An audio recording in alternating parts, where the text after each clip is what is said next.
Alright, so today's video is on musical tuning and all that jazz. So what you just heard was A at 440 hertz, which is what we use to tune our instruments to today, and 432 hertz. 432 hertz, if you're a flat earther, you know what it is because apparently it's super groovy, man, and it makes you resonate with the earth and stuff. But if you're normal and actually pretty cool like the rest of us, you use 440 unless you happen to be some prog rock metal band that nobody's going to ever listen to. Second of all, there are two different methods to tune your notes.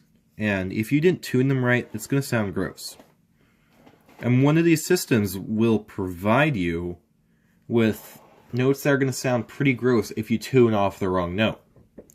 So, let's go on and take 440 hertz.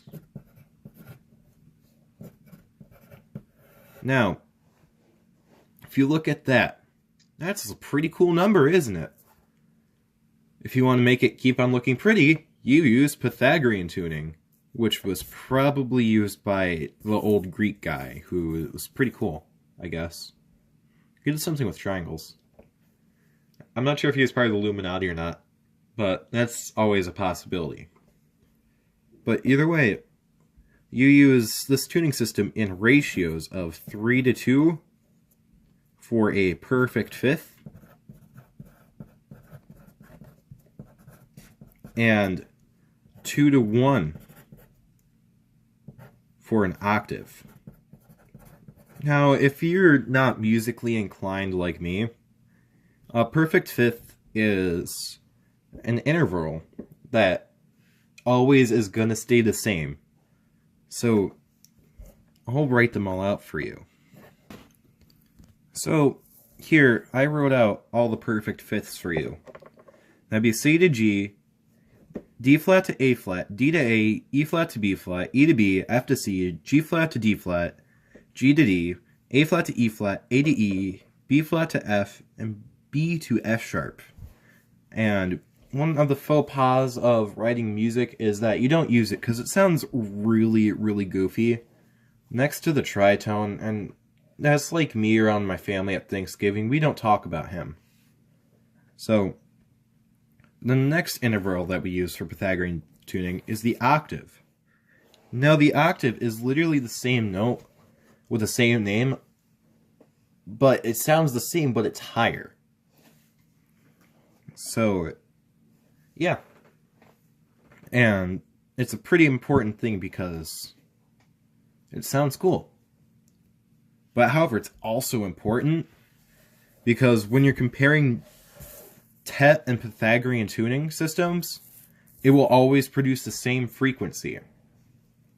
Now, if you have no life like me, you're going to figure out every single note with Pythagorean tuning, half step by half step.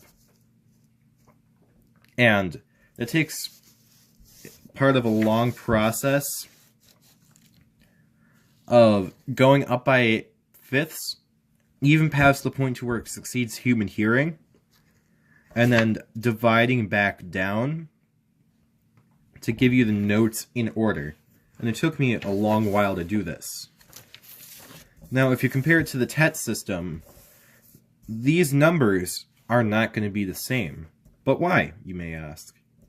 And it's because when you use the Tet system, it multiplies that 440 by 12 root 2 each time. So if you want A sharp,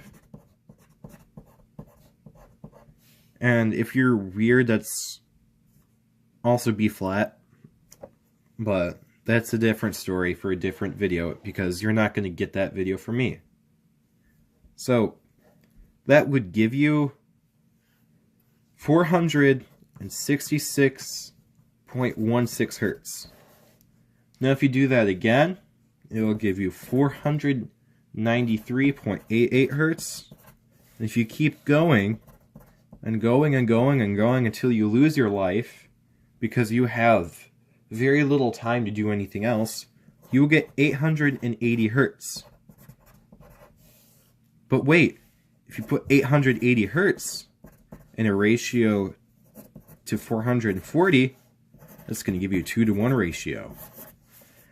Now, if that blew your mind, I'm pretty sure anything else is going to at this point. Because this is important. Math is used pretty often in music, and none of y'all realize, and that's pretty weird that y'all don't. So yeah, that's a math video.